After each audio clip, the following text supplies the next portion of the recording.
Greetings. I am Dr. Paulina the author of A Gala Healing, an evocative approach to self-care, self-love, self-understanding, and healing. And I have the honor of being the host of the Poetry of Healing on blackdoctor.org. I want to welcome you from all over the world. And if you would like, please let us know where you're joining from, and you can place your place in any greetings in the chat. So today's show is all about love. And our guest, a special guest, is my pastor, Bishop Keith L. Clark. So before we bring Bishop Clark on, I'd like to begin, as we always do, with a centering exercise. This is to help us to focus, collect our energy for the time that we will have together today. So this is a holiday season, especially in the United States, and whether you celebrate it or not, there's lots of activity going on, competing for your energy and your attention. This is one of the seasons that people really want to get together.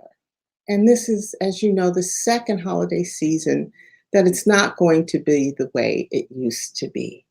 So whether you're gathering virtually or in person, you're going to have this activity and challenges around you. So, in life, we hope and pray to find peace in our lives when we are challenged by trials or just challenged, period. And as we approach the end of the year holidays, not only are we busy and have the opportunities to experience the joy of the season, we're dealing with daily drama and perhaps anticipating more drama as we gather during the holidays with people, that we really do love and care about. So we have to make sure that their emergencies don't become our emergencies. For some of us, it may also be a holiday during which it will be the first time that a loved one or dear friend is no longer with us.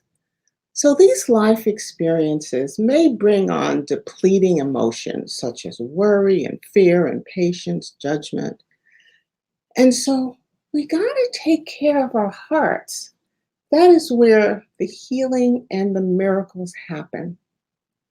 So today for our centering exercise, I'm going to invite you to participate in another heart math exercise. And this one is appropriately called Inner Ease.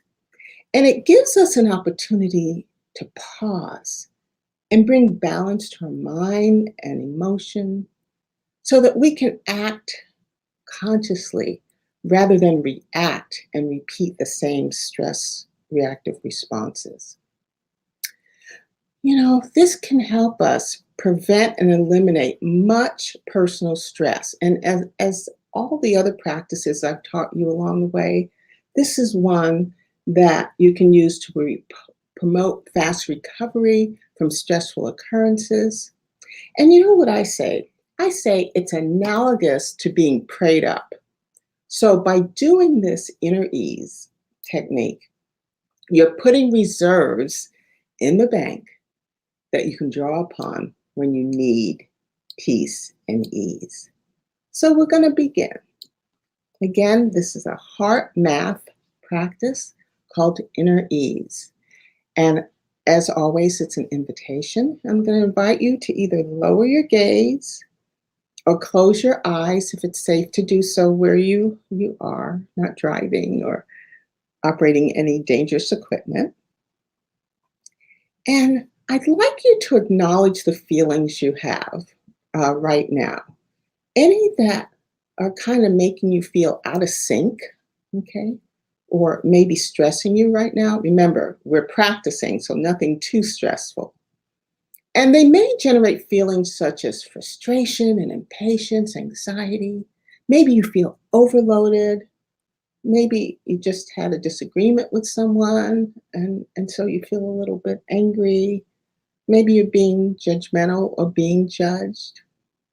And so with this practice, we kind of take a step back, time out, we pause, and we do that heart focused breathing. And so I'll remind those of you who are just tuning in for the first time what that's all about. And it may help. I'm going to step back so you can see I'm putting my hand on my heart so that you can focus on your heart. And I'd like you to take, so the inhales will be through the nose and exhales will be through the mouth. And so when you inhale through the nose, I want you to focus on your heart, imagining it getting bigger. And then when you exhale, I want you to exhale through your mouth and imagine your heart getting smaller. So it's like your heart is breathing for you. You're breathing in and out through your heart or your chest area. Okay, and so it has been proven that you can restore balance and calm to your mental and emotional nature by activating your heart and affirming the power of your heart. Because I've told you in the past, the heart is much more powerful than the brain. And I'll have to revisit that in a future show. But during the heart focused breathing, I want you to imagine with each breath that you're drawing in a feeling of inner ease, relaxation, and infusing your mental and emotional nature with balance and self care for that precious heart of yours. Okay. And just practicing will increase your awareness of when the stressful emotion has calmed into a state of ease.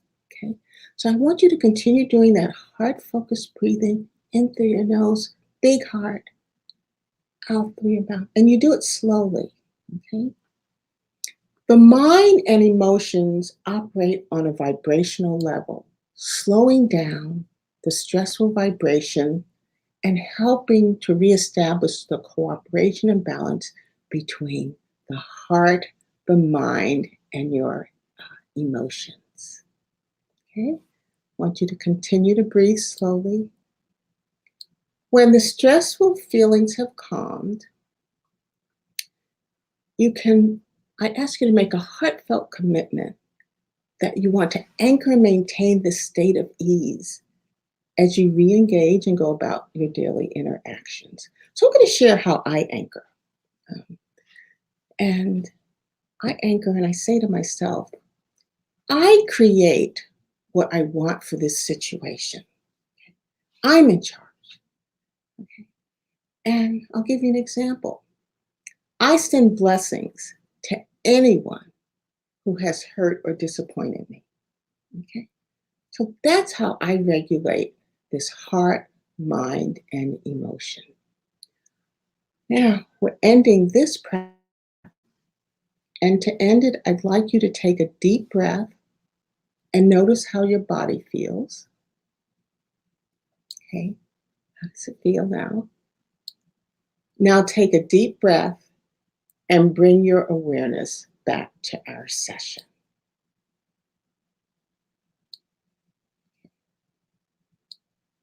Okay. I hope that has brought some ease to you because the goal also was not only to bring you ease, but also to open your heart because we're about to talk about love. All right. So at this time, I want to welcome with just an open heart and tons of gratitude, Bishop Keith L. Clark, our special guest today. Bishop Clark, good morning. Hey, Dr. Van, it is such an honor and a privilege to be with you this morning. I appreciate the exercise you just took us through. I'm going to have to call you after the show, get some more personal tips on that. Okay. Well, that was amazing. That was amazing. Thank you. How are you today?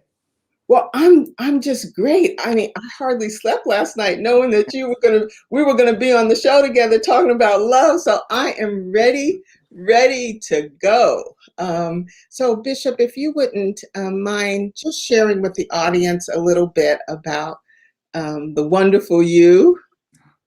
Well, thank you again for allowing me this opportunity. My name is Keith Clark. I am the General Overseer of Word Assembly Family of Churches located in Northern California.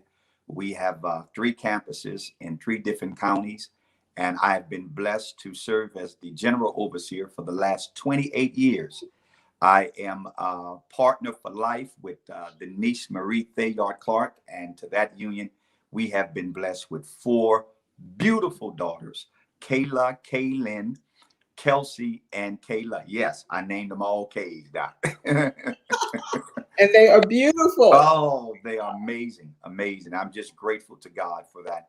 I have been impacted, encouraged, and inspired by what I believe has been divine revelation in the book of regular healing. It has been just phenomenal. And so I'm so excited to be on today to share with you my thoughts and convictions about those things. And to the blackdoctors.org, God bless you all wherever you are. I pray that what we say today definitely encourages you and enhances you.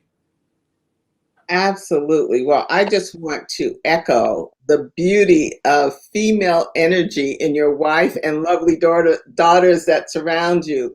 And I don't, I'm not into adages, but behind every great man, there are what? Great women. We're great women. Okay. Mm-hmm. All right. So thank you so much for sharing that with us. So, um, I invited you. I know which poems you want to discuss this morning, but I have no idea where this is going to go because it's just going to be organic and we're going to see. So, Bishop Clark, you're Well, on. let's go at it. Thank you again. Yes. Hmm.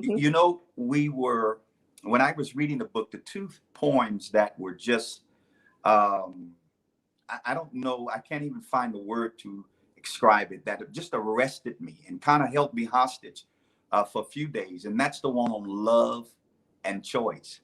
And after reading them, I've kind of combined and hence what we're talking about today. And that is love is more than just a feeling.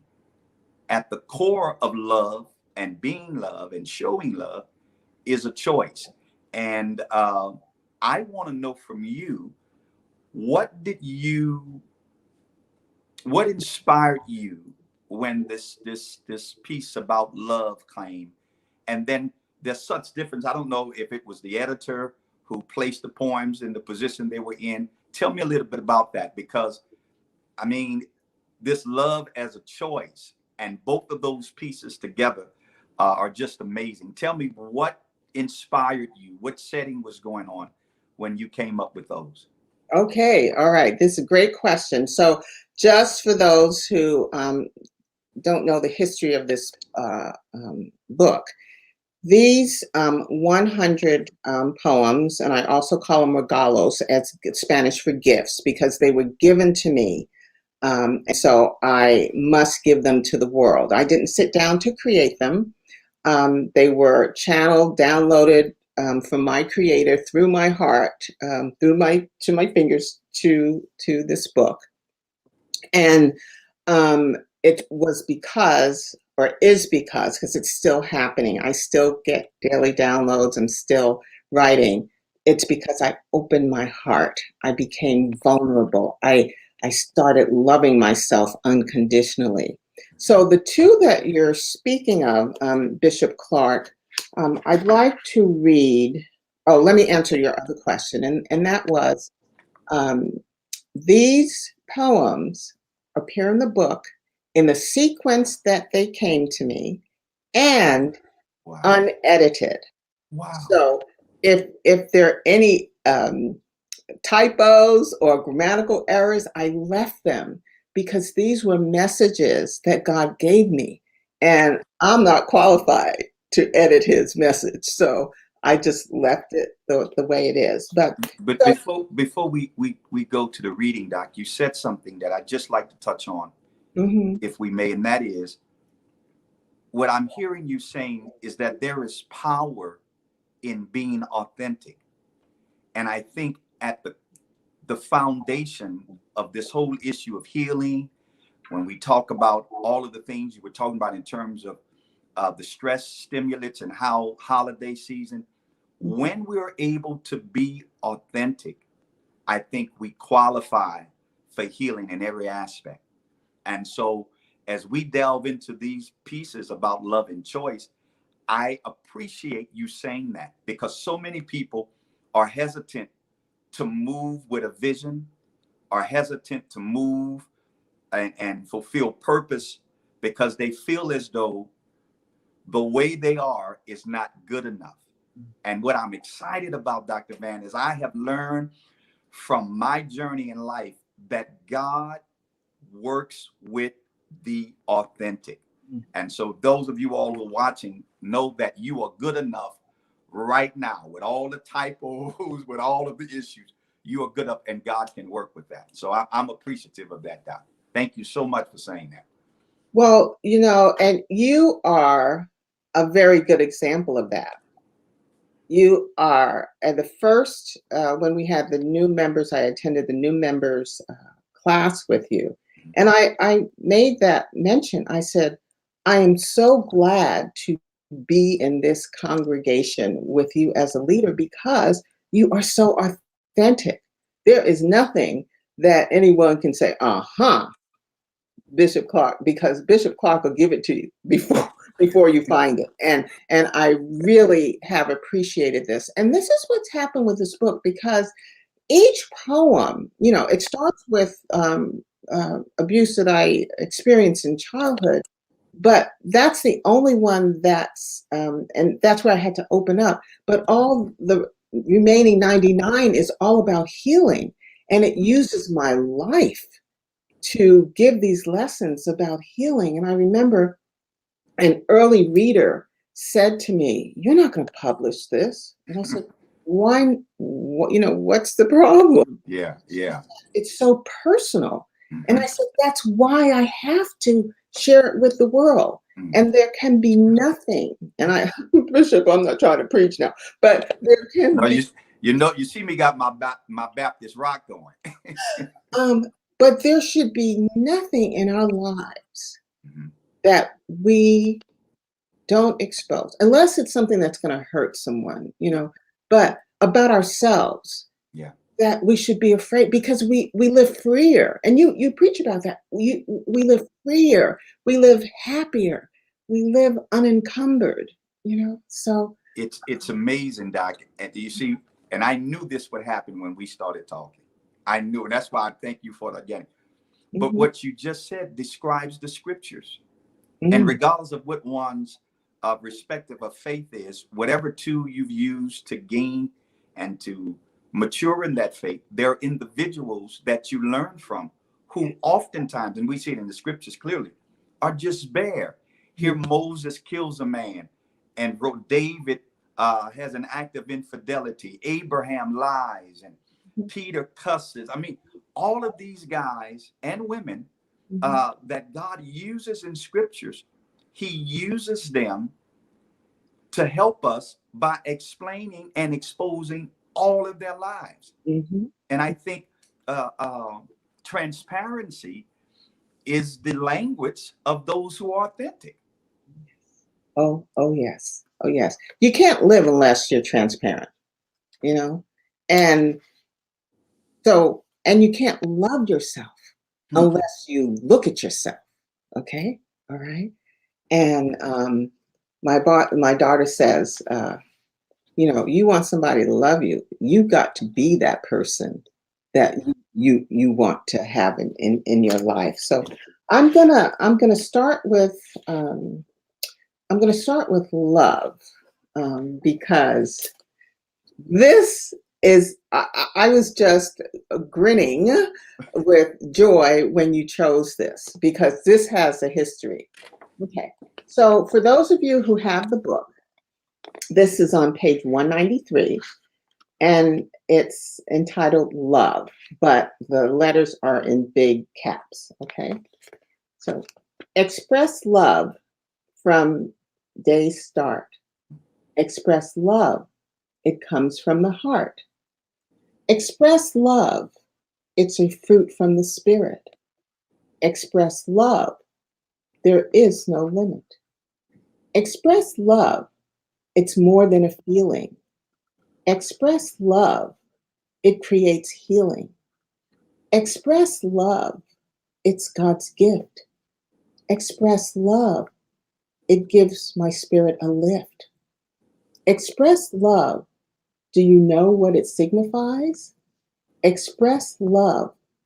For this Gemini, it's formative, living optimistic, vulnerable, and eclectic. Mm-hmm. And so I want to tell you the story, and I don't know if you remember this, but this was prompted, or the download was prompted after one of your word of the days. Bishop Clark provides us like a 90-second word of the day, 7 days a week at 9 a.m. Pacific time. And you ended it with express love. And then this energy welled up in my heart, and the words started to come down. But I struggled with this, and this was the only one of 100 that I struggled with, meaning part of it came to me on September the 15th, and then nothing on the 16th, a little bit on the 17th, and finally on the 18th, when I got the surge again, a little voice said, call Bishop Clark. And then another little voice said, you can't bother him now. He's preparing his sermon. And so I called you anyway, and you picked up on the first ring. And I said, you remember, I stuttered. I said, and I was so excited. Yeah, I do remember that now. Yes. And I was so excited because I had not, first of all, had this experience of this download for one poem coming over 3 days, but then the opportunity to discuss with you what love, what was this love all about? Because I didn't think it was an emotion. And I wanted, what you said to me was, we think of love as an emotion, but and I read you what I had written, and you said, but you've turned it into an action. Mm-hmm. And so it was really profound for me. And we worked out the mnemonic, because I had a little bit, but we worked out that last mnemonic.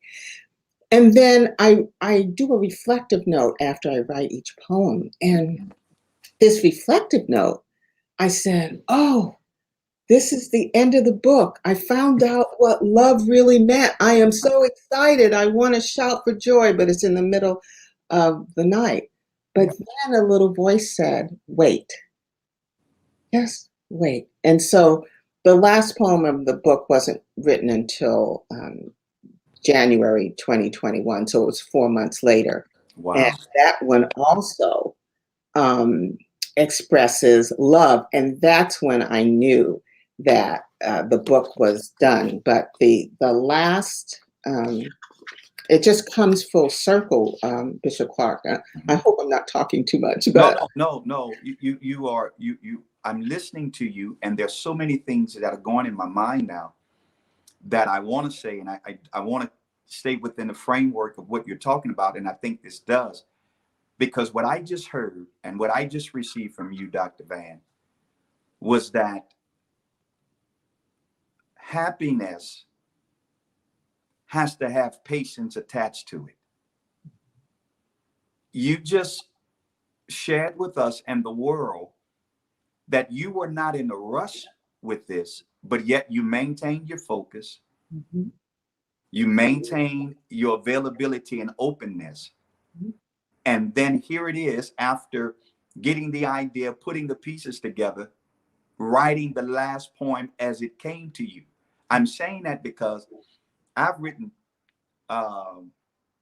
3 books, and every time I've written a book, I rushed to do it, and it never came out. So I only published 1. So what you just said is, to me, in the midst of this love, which that's why I love you, because you're always helping me. And that's an action, isn't it? Yes. That happiness that you have received and other people will be blessed as a result of this book was attached to patience. And it seems to me that patience, when I think about it, patience is waiting with the right attitude. Oh, Think yeah. about that, Doc. It's wait, because the truth of the matter is, when you have to wait, you got to wait. Hmm. Two guys are sitting at the bus stop, and one guy sits there, reads a newspaper, and drinks coffee. The other guy, every 2 minutes, runs to the middle of the road to see where the bus is, how far it's away. Both guys are waiting, but only one is being patient. And that's what I gathered from that. That happiness has patience attached to it, and patience is waiting with the right attitude. Absolutely. It's how you wait. And this is another adage I'm pulling from way back. It's how you wait, how long you will wait, right? Mm. Um, because the attitude and being vulnerable and open for the miracle, because we're not running things. We think we are, but Mm-hmm. we really are not running things. Mm-hmm. And this experience of love being so central, when you told me you wanted to talk about love, um, I looked through the book, and I have written 14 of the poems have love attached to it. And the first one, the first one is "It hurts," and it ends with "I get to live and love." Okay, and during this experience of talking about the poem "Love" with you, I realized that love was not an emotion. Mm-hmm. And it wasn't until the very last poem that I found out what love really meant. And it is the last one. I'm not going to read the whole last poem, but it's entitled "It's in God's Hand." How Mm. appropriate, right? And it ends with, "It's in God's hand, life I make, opportunities I uptake, vulnerabilities I shake, experiences I create." So Mm. that's the mnemonic love. I've had a couple of, I've done book launches, and it seems like, and I'm not, how can I say, sexist or anything, but a couple of men have said to me, Mm-hmm. that could be their daily affirmation, you Mm-hmm. know, the love. Um, Mm-hmm. and so we promise the audience that we talk about love as a choice, right? Mm-hmm. So I'm going to, what did you want to say anything about choices, or should I read it? No, let's read it. Let's read it. All right. So this is entitled Choices, and this is the second one Bishop Clark wanted to explore this morning. And it's on page 132 and 133 of the book, Regala Healing. I get to choose how I live each day. I get to choose my yearning to pray. I get to choose what holds my attention. I get to choose to let go of perfection. Mm. I get to choose how bright my light shines. I get to choose my life's guidelines. Mm. I get to choose love and laughter. I get to choose the moments after. I get to choose to be kind. I get to choose the moments of forgiveness I find. I get to choose the ambiance of my faith. I get to choose patience and wait. Wow. I get to choose taking setbacks in stride. I get to choose the Holy Spirit as my guide. Woo. Valerie, Just just take a it deep it breath. Take that all in, because you get to choose. Doc, it was such a blessing to read that. And if I had to choose which one I really, really like, it Okay. would be this one. And the reason why, because I get to look at that from both angles, right? I get to look at the fact that the one thing God gave human beings when he created them is he gave them the power to choose, because there cannot be genuine love if I don't have a choice in the matter. Mm. And so I look at it from that perspective, but then it takes away the excuses. Because if I'm not living to my full potential, it's because it's a choice I make. You know, like there are those who choose to live by the opinions of people, and then you die by their criticism. But all of that's a choice. And in this culture, and I hope I don't push the envelope too, but in this culture where everybody seems to be focused on self-gratification, we have to understand that kind of mentality can change because we have a choice to think about others more than ourselves. So yeah, that's on fire. Whoa, whoa. Okay, so I'm going to ask you now. I'm going to ask you now to expound upon. I hope I used the right term, but you know what? It doesn't matter. We We, authentic. you know what? We all family, so you know what I mean. Um, to connect this love and choice thing. Tell us about that. Teach us about that. When I think about the two, I think they are the essence. They are the same without sameness. In that, love is me choosing to do what's best for you. Oh, And in doing that, there are feelings that are attached, there are emotions that are expressed, but it's a choice that I make. So it's the best picture I have, and this is Sunday morning and I'm getting ready for church. yes. The picture I have is here this supreme being wants to have a relationship with his creation. And for many reasons, that creation is not in relationship with him. And so he chooses to do what needs to be done so that creation could embrace him again. And he embraced that creation. That's where we get John 3:16. For God so loved the world. God made the choice. And it's just so wonderful, Dr. Van, and all who are listening.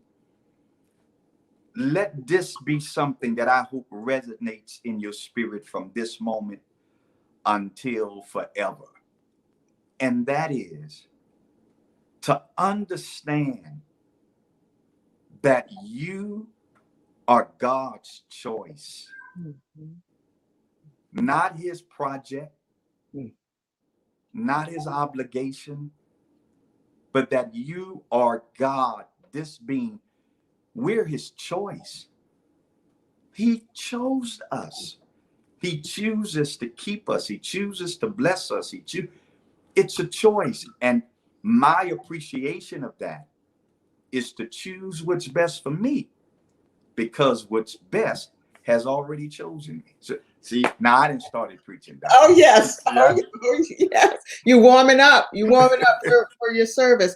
One other before we bring this to a close. Just one other aspect. And so we may have viewers who are not Christian and who have, other beliefs, in which we, embrace them all. Yes. Yes. So I'd like you to use an example of romantic relationship of love as a choice, to illustrate how important love as a choice is. If you might. No, I most definitely. This is amazing. This is God's time. Is not accident. It's providential. We were having this conversation yesterday, Lady D and I, and Lady D and I finally have come to the point where we're ready to really express and to share our journey as a partnership, and even defining that and why we're using that term as opposed to traditional terms. So here's the example I would use.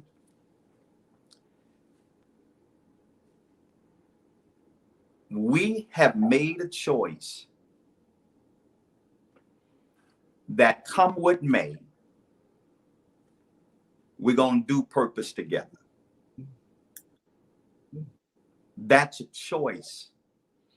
And because we've made that choice, loving each other, valuing each other comes across now in different ways, because it's no longer an obligation to take care of her. It's no longer an obligation for her to take care of me. It's a choice. And I think in relationships, the best life is yet to be experienced when parties involve, will can be experienced when parties involved look at each other and say, you are my choice. Can you imagine, Dr. Van? I hope there's some brothers who are watching me. Can you imagine if you walked in, man, with some flowers and whatever you're going to give for this Christmas and say to her, you are my choice. Oh,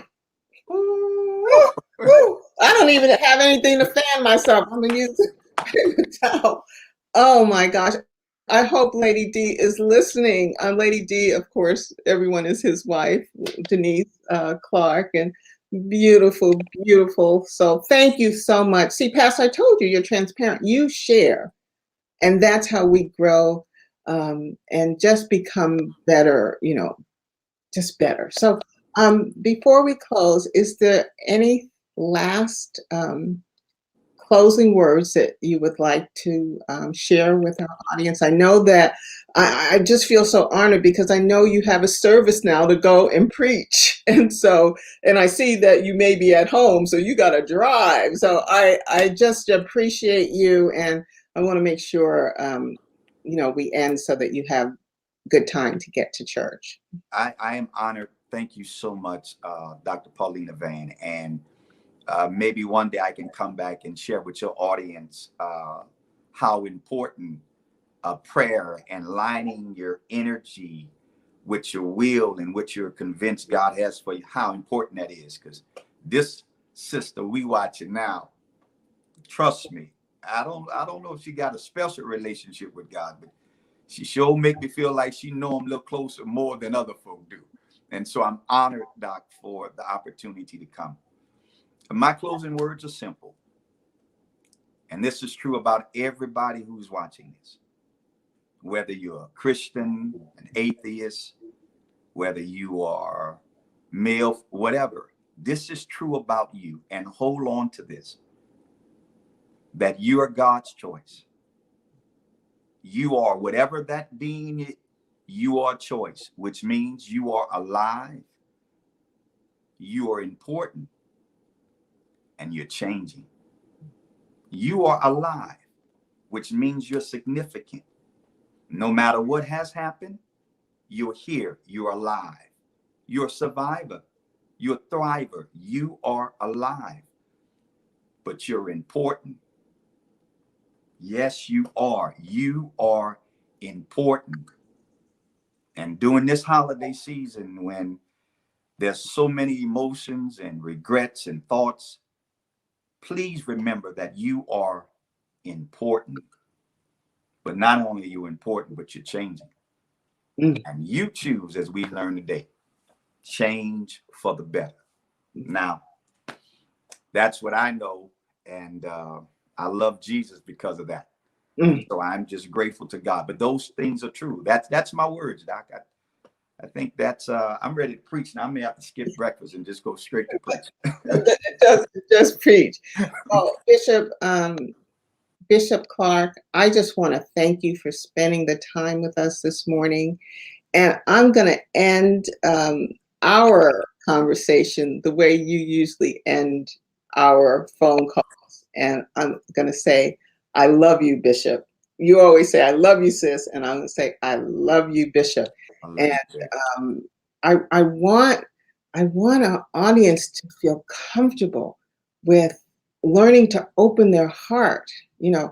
How many of you say to your spiritual leader that you love them, and I truly do, because you've changed my life. You've made me a more loving wife, mother, sister, aunt, friend, you name it. So go in love, Bishop, and just so grateful for you being here. And I will be online for service. I won't be in the building, but I'll be online. Okay. God bless you. Okay. God Take bless care. you. Thank you. Merry Christmas. Okay. Merry Christmas. Happy holidays. Uh-huh. All that good stuff. Thank you. Thank you. And I just need to take a breath after all of that. It was just so wonderful to hear Bishop Clark's just perspectives and his transparency about love and creating loving relationships. And so, as we bring this to a close, there are a couple things I'd like to remind you of. If you have any questions or comments, please put them in the chat. If you were moved or anything resonated with you during this time, this conversation, please like the channel and subscribe to it as well. And I hope that you have a wonderful holiday. One of the things that I have launched is my new website, so I hope you go to visit it. It's regalahealing.com. So it's the name of the book, regalahealing.com. And so on that website, you'll learn more about me, you'll learn more about the book, you can access the book, and you can review it as well. May you have holiday blessings, and as I always end, love and light to you, and I look forward to seeing you again.